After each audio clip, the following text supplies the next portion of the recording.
advice. All right, Jesse. Jessica, look at me. Look at me. Face your fears, Jessica. Potholes Elon, everywhere. how are you? I'm Jesse Waters. Good to see you. I'm not going to beg for you to come on my show. I know it'll happen eventually.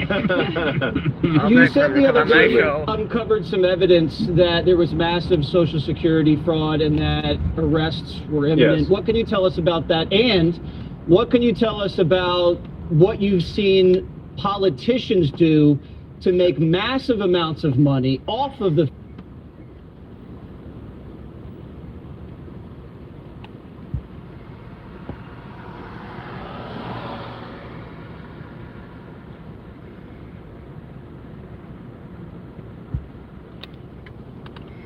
Life's full of coulda, shoulda.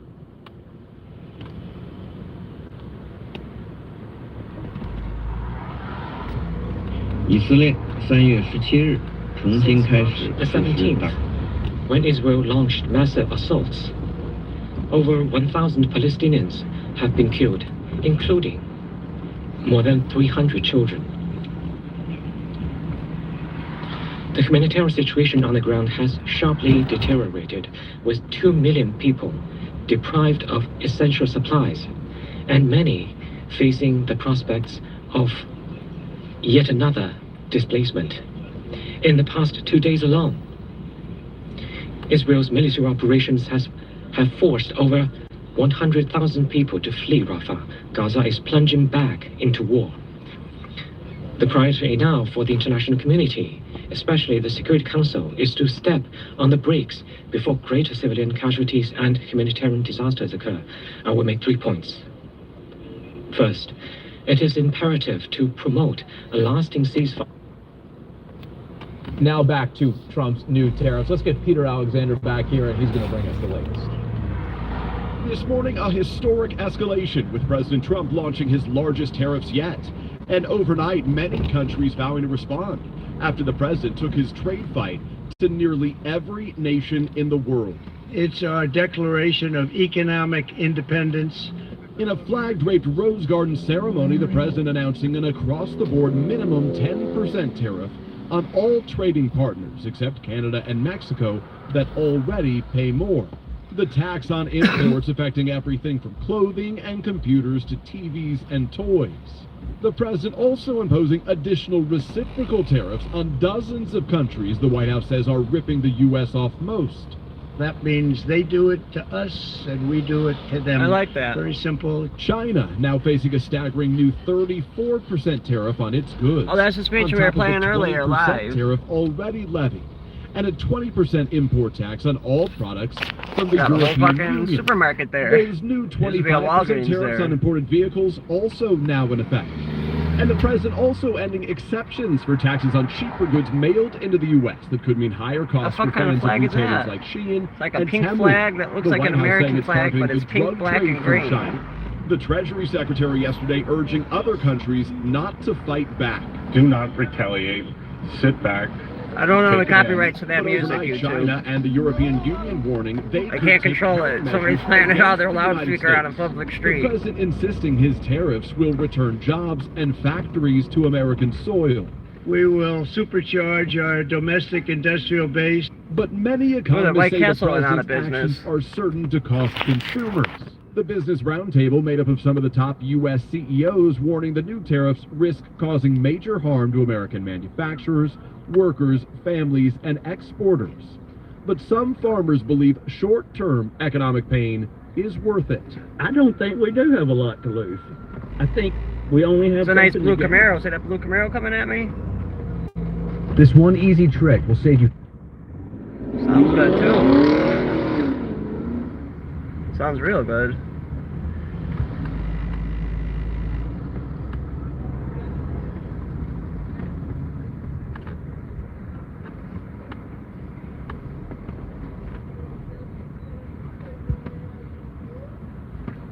My fellow Americans, this is Liberation Day, waiting for a long time.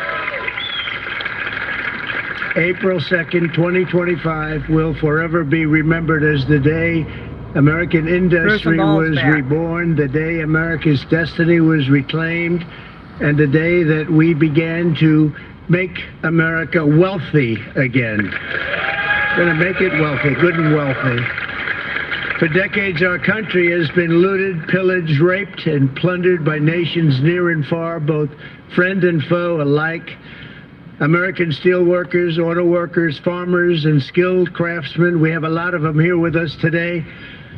They really suffered gravely. They watched in anguish as foreign leaders have stolen our jobs, foreign cheaters have ransacked our factories, and foreign scavengers have torn apart our once beautiful American dream. We had an American dream that you don't hear so much about. You did 4 years ago. Oh, and you is that are now, Chevelle? but you don't too often, That's, for many 72 years and Chevelle. decades even, you didn't hear too much about. Our Chevelle country was and nice. its Oh, y'all taxpayers saw have that been ripped Chevelle off for passing more by. than 50 years. Flat. But it is not going to happen anymore. It's not going to happen. In a few moments, I will sign a historic executive order instituting reciprocal tariffs on countries throughout the world. Reciprocal. That means they do it to us and we do it to them. That sounds Very good. simple. It can't get any simpler than that. This is one of the most important days, in my opinion, in American history. It's our declaration of economic independence. For years, hardworking American citizens were forced to sit on the sidelines as other nations got rich and powerful, much of it at our expense. But now it's our turn to prosper, and in so doing, use trillions and trillions of dollars to reduce our taxes and pay down our national debt, and it'll all happen very quickly. With today's action, we are finally going to be able to make America great again, greater than ever before.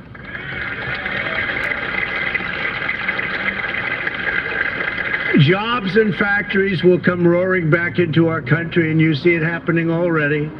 We will supercharge our domestic industrial base. We will pry open foreign markets There and goes a break nice down charger. foreign We're trade telling you. barriers.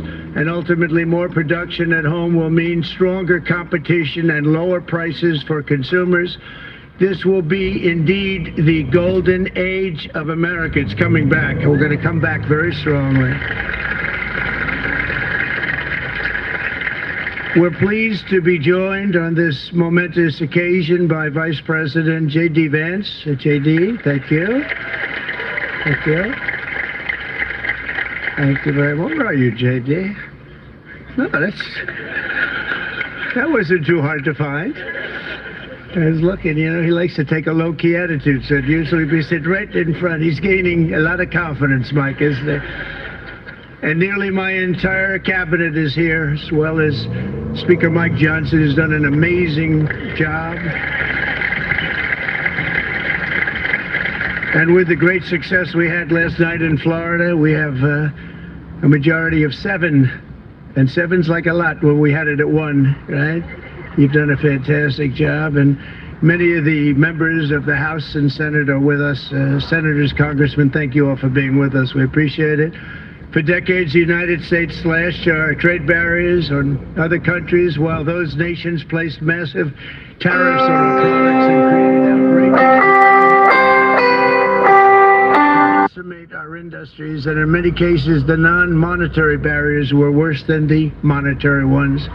They manipulated their currencies, subsidized their exports, stole our intellectual property, imposed exorbitant VAT taxes to disadvantage our products, adopted unfair rules and technical standards, and created filthy pollution havens. They were absolutely filthy, but they always came to us and they said, we're violating, we should pay for it. It's all detailed in a very big report by the U.S. Trade Representative on Foreign Trade Barriers, and I'll just hold it up for you. It's available, and you don't have to pay too much. As I understand it, you'll pay nothing. It's a lot of work for something, actually, because it's a special book. It's very, frankly, it's very upsetting when you read it, when you see what people have been doing to us for 30 years. This all happened with no response from the United States of America, none whatsoever. But those days are over. Let me offer just a few examples of the vicious attacks our workers have faced for so many years. The United States charges other countries only a 2.4 tariff on motorcycles. Meanwhile, Thailand and others are charging much higher prices, like 60%. India charges 70%. Vietnam charges 75%, and others are even higher than that. Likewise, until today, the United States tariff. Think of that, 2.5% on foreign-made automobiles. The European Union charges us more than 10% tariffs, and they have 20% VATs, much, much higher.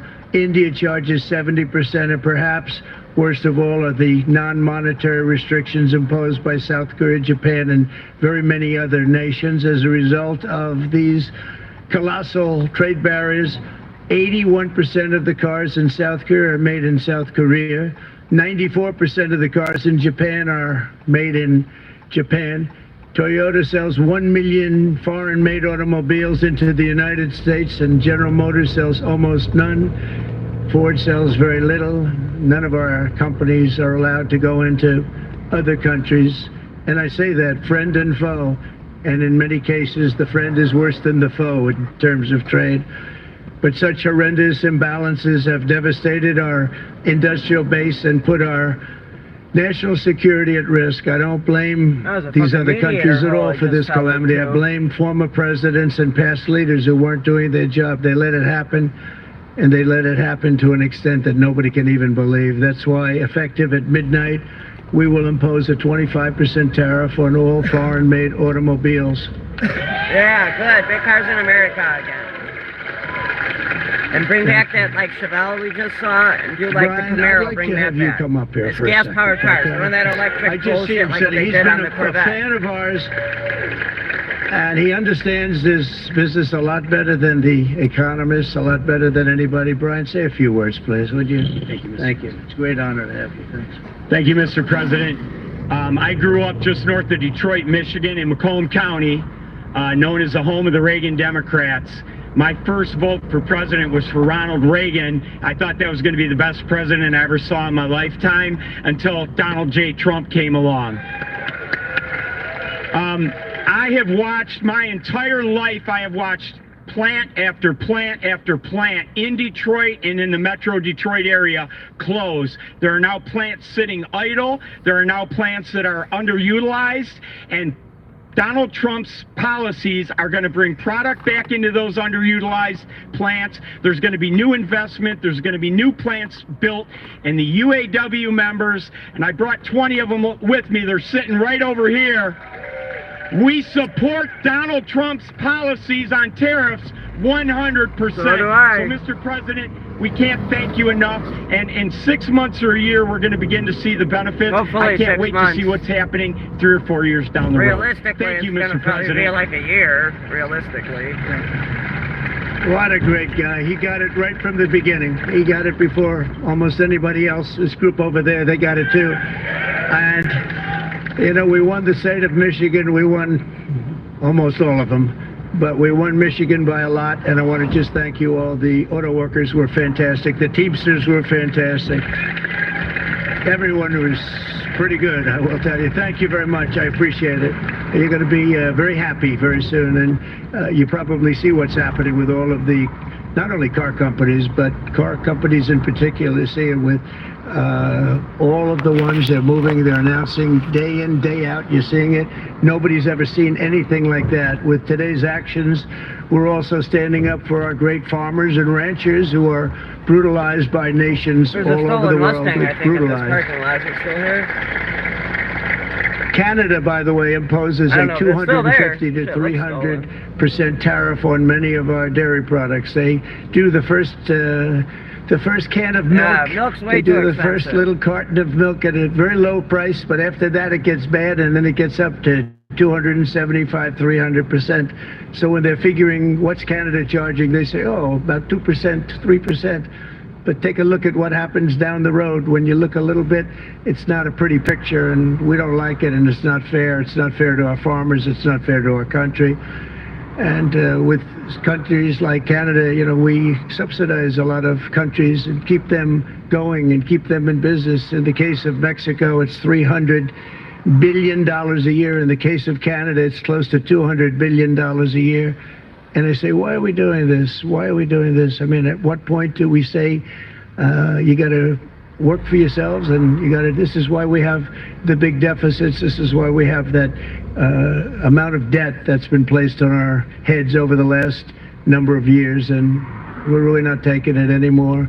Through non-tariff barriers, the European Union bans imports of most American poultry. You understand? They say, we want to send you our cars, we want to send you everything, but we're not going to take anything that you have. Australia bans, and they're wonderful people and wonderful everything, but they ban American beef, yet we imported $3 billion of Australian beef from them just last year alone. They won't take any of our beef. They don't want it because they don't want it to affect their farmers. And you know what? I don't blame them, but we're doing the same thing right now, starting about midnight tonight, I would say. And China charges American rice farmers an overquota, it's called, a tariff rate of 65%. South Korea charges 50%. Actually, they charge different, from 50% to 513%. And Japan, our friend, charges us 700%. But that's because they don't want us selling rice, another thing. Who can blame them, Madam Secretary? Agriculture, great job you did on eggs, by the way. The egg prices came down 50%. You got them down 50%. Once we got involved, they were going through the sky. The egg prices, they were going through the sky. Gas prices down, President Trump. You did a fantastic job. Now we have lots of eggs, and they're much cheaper, down about 59% now. I'm worried about the milk and the gas. Further.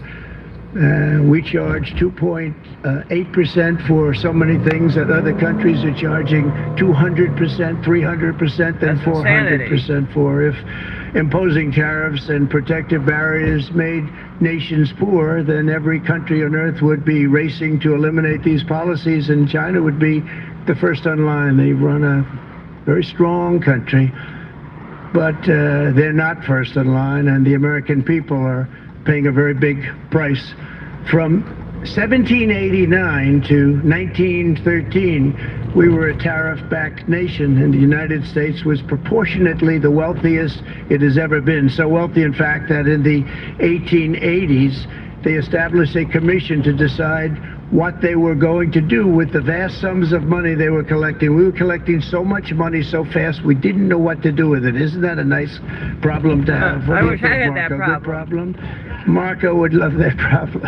I love that problem too. We don't have that problem anymore, but we're not going to have it very much longer, I will tell you. But they collected so much money, they actually formed a commission to determine what they were going to do with the money, who they were going to give it to, and how much. Then in 1913, for reasons unknown to mankind, they established the income tax so that citizens, rather than foreign countries, would start paying the money necessary to run our government. Then in 1929, it all came to a very abrupt end with the Great Depression, and it would have never happened if they had stayed with the tariff policy. It would have been a much different story. They tried to bring back tariffs to save our country, but it was gone. It was gone. It was too late. Nothing could have been done. It took years and years to get out of that depression, far longer than even FDR had that office right over there for a long period of time. The ramp system, it's rather intricate, was built because of him, and every time you walk up, you think of him, and he did a great job in many ways, but it lasted long beyond his terms, as you know. But it's not too late any longer, and we're going to start being smart, and we're going to start being very wealthy again. We're going to be wealthy as a country because they've taken so much of our wealth away from us. We're not going to let that happen. We truly can be very wealthy. We can be so much wealthier than any country. It's not even believable, but we're getting smart. Nearly a century later, in the face of unrelenting economic warfare, the United States can no longer continue with a policy of unilateral economic surrender. We cannot pay the deficits of Canada, Mexico, and so many other countries. We used to do it. We can't do it anymore. We take care of countries all over the world. We pay for their military. We pay for everything they have to pay, and then when you want to cut back a little bit, they get upset that you're not taking care of them any longer. But we have to Or take you want, care when of you our want people, their natural and we're going resources to take like care of our people Zelensky. first. And I'm sorry to say Ukraine, that. that motherfucker. Trying to renege on its, I'll give you my minerals deal since And you today gave us we're standing billions of up for dollars. the American worker, and we are finally putting America first. About time. In Sleepy Joe Biden's last year in office, the United States hemorrhaged 100,000 manufacturing jobs, and the number was going through the roof at levels never seen before. And our trade deficit reached a record $1.2 trillion, which is unheard of. Since the beginning of NAFTA, the worst trade deal ever made. It was a horror show. I was able to terminate it. They all said you'd never be able to get it out. We had to get approval from Congress to get it terminated. We had to live with that deal. It was the worst deal, worst trade deal ever made by far. But since the very beginning of NAFTA, our country lost 90,000 factories. Think of what that is, 90,000. Think about putting a map up and putting tax on it. You wouldn't have enough room. 90,000. I said, is that possible? We had it checked 4 different times, and it was actually somewhat higher than that. And 5 million manufacturing jobs were lost while racking up trade deficits of $19 trillion. That was the worst trade deal ever made.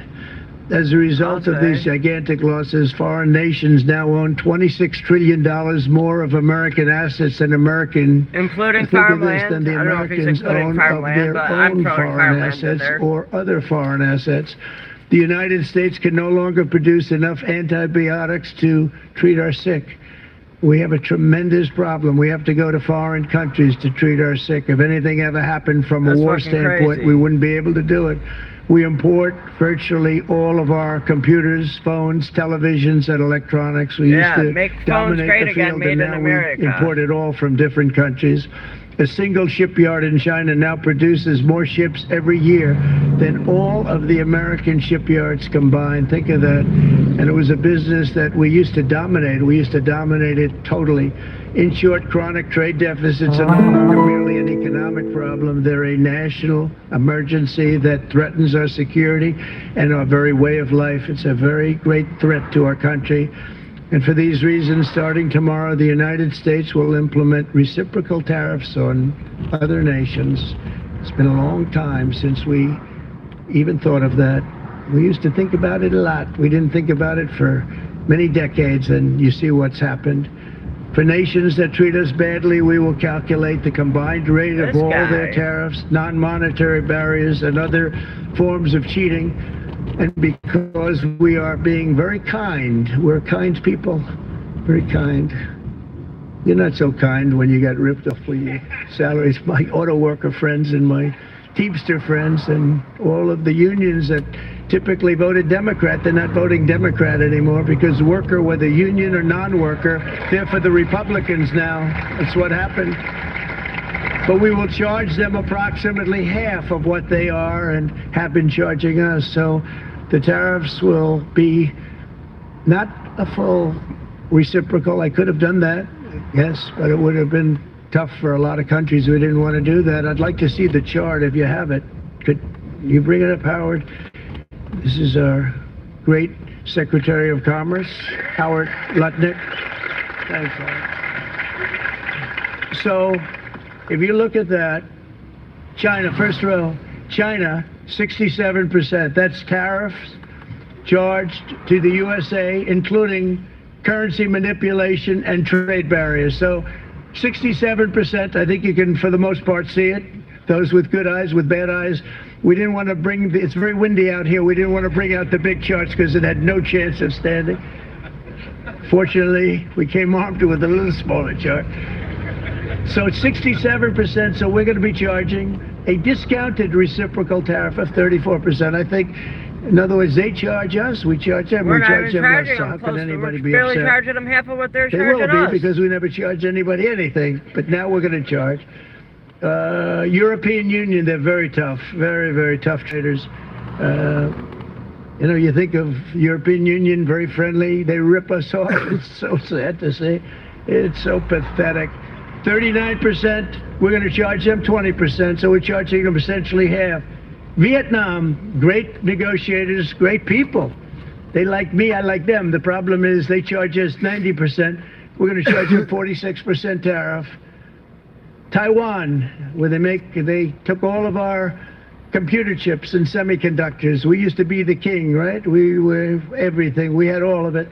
Now we have almost none of it, except the biggest company is coming in. We're going to end up with almost 40%. Lee Zeldin's working to get their approvals.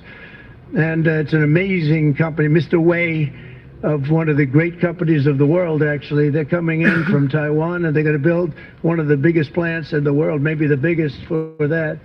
But 64%, we're going to charge them 32%. Japan, very, very tough, great people. And again, I don't blame the people for doing it. I think they're very smart in doing it. I blame the people that sat right in that Oval Office, right over there, right behind the Resolute desk or whichever desk they chose.